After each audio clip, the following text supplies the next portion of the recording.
মহালয়াৰ এই পবিত্ৰ ক্ষণত সকলোৱে একেবাৰে পুৱা খোৱা পাতিৰ পৰা উঠি পেলাই দেৱীৰ বন্দনা শ্ৰুতি শ্ৰৱণ কৰিব লাগে। নদীৰ ওচৰত গৈ দেৱীৰ আগমনক নিজৰ আনন্দ প্ৰকাশ কৰিব লাগে, দেৱীক সেৱা কৰিব লাগে। এই বছৰ দেৱী আহিব দোলাত আৰু দেৱী যাব ঘটকত মানে ঘোঁৰাত। দুটাই কিন্তু বেয়া, ছত্ৰভংগ ফলং, তাৰমানে একেবাৰে ছত্ৰভংগ কৰি যাব, অহাটোও বেয়া যোৱাটোও বেয়া। গতিকে চাৰিওফালে সাংঘাতিক ধৰণৰ অশুভ ফল দেখুৱাই আছে, বিভিন্ন ধৰণৰ অপয় অমংগল অশান্তি হ'ব পাৰে। গতিকে সকলোৱে সাৱধানে দিনকাল পাৰ কৰক। আৰু মহালয়া হৈছে পিতৃপক্ষ আৰু দেৱীপক্ষৰ সন্ধিক্ষণ। মহালয়াৰ দিনটো কিন্তু পবিত্ৰ কাম শুভ কাম কৰিব নালাগে, সেইদিনাখনলৈ পিতৃপক্ষ চলিয়ে থাকে।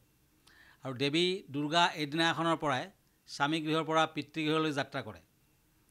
আৰু এইদিনত পূৰ্বপুৰুষৰ আত্মাৰ শান্তি কামনাৰ্থে দেৱগণ, ঋষিগণ, পিতৃগণ, নৰগণ, ব্ৰহ্মাক আদি কৰি তিনিশিখা পৰ্যন্ত মহালয়াৰ তৰ্পণত অন্ন জল লাভ কৰে আৰু পূৰ্বপুৰুষে আশীৰ্বাদ দিয়ে।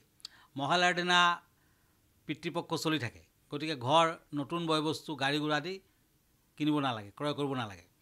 এই দিনটোত নিৰামিষ আহাৰ গ্ৰহণ কৰিব লাগে। প্ৰিয়জনৰ ফটোৰ সন্মুখত আমিষ খাদ্য আৰু ফল ফুল আদি দিব লাগে, তেওঁলোকক তৰ্পণ কৰিব লাগে। দৰিদ্ৰক খোৱা বস্তু দিব লাগে, পশু পক্ষীক খোৱা বস্তু দিব লাগে। বিষ্ণু নাম আৰু গীতা পাঠ কৰিব লাগে। ঘৰৰ দক্ষিণ ফালে, যোনটো যমৰ দিশ বুলি কোৱা হয়, সেই দিশত কিন্তু এগছ চাকি গোটেই ৰাতি জ্বলাই ৰাখিব লাগে। আৰু আহুতৰ তলত পানী, তিল, দুবৰি বন, চাউল, আতপ চাউল আদি দি পেলাই সেৱা কৰিব লাগে, পিতৃগণক সেৱা কৰিব লাগে আৰু শ্ৰীবৃদ্ধি ঘটে। তেতিয়া মহালয়াৰ দিনা এনেকুৱা কৰিলে শ্ৰীবৃদ্ধি হ'ব।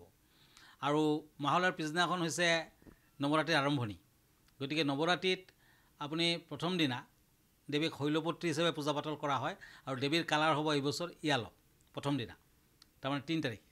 গতিকে 3 তাৰিখে এগছ অখণ্ড চাকি আপুনি দেৱী য'ত মংগল ঘটটো বহাব তাত জ্বলাই ৰাখক। ঘিউৰ চাকি হ'লেও হ'ব, মিঠাতেলৰ চাকি হ'লেও হ'ব। আৰু সেই চাকি গছ কিন্তু 9 মেলৈ কণ্টিনিউৱাছলি জ্বলি থাকিব লাগিব, যাতে নুমাই নাযায়, সেয়া লক্ষ্য ৰাখক। আৰু দশমীৰ দিনা দেৱীৰ বিসৰ্জনৰ লগে লগে সেই ঘটটোও কিন্তু মংগল ঘট দেৱীৰ লগত উটুৱাই দিয়ক আৰু দেৱীৰ পূজা পাতল কৰক। দেৱীৰ এখন হাতত ত্ৰিশূল, পদুম আদি থাকে। কাঠৰ আসনত দেৱীক প্ৰতিষ্ঠা কৰক, শৈলপুত্ৰী দেৱীক। আৰু জাফৰন লগতে ৰেড ফুল আদি দেৱীক দিব লাগে। আৰু ওম ঐং হ্ৰীং শৈলপুত্ৰী নম এই মন্ত্ৰৰ দেৱীক মাতিব লাগে। দেৱী হৈছে চন্দ্ৰগ্ৰহৰ দেৱী। গতিকে চন্দ্ৰগ্ৰহ যদি আপোনাৰ অশুভকাৰক হয়, তেতিয়া আপুনি এই দেৱীৰ পূজা পাতল কৰিলে সুখ, শান্তি, সমৃদ্ধি লাভ কৰিব, দেহা মন শান্ত হ'ব। আৰু পিছদিনাখন হৈছে দেৱীক ব্ৰহ্মচাৰিণী ৰূপে পূজা পাতল কৰা হ'ব, মানে 4 তাৰিখে। সেইদিনাখন কালাৰ হৈছে গ্ৰীণ। 5 তাৰিখে চন্দ্ৰঘণ্টা হিচাপে দেৱীৰ পূজা পাতল কৰা হ'ব, সেইদিনাখন কালাৰ হৈছে গ্ৰে। সকলোৱে গ্ৰে কালাৰৰ কাপোৰ কানি পিন্ধিব লাগিব আৰু দেৱীৰ পূজা পাতল কৰক, আশীৰ্বাদ লাভ কৰিব পাৰিব। 6 তাৰিখৰ দিনা কুষ্মাণ্ডা অৰেঞ্জ কালাৰ। তাৰ পিছদিনাখন স্কন্ধ মাতা হোৱাইট কালাৰ।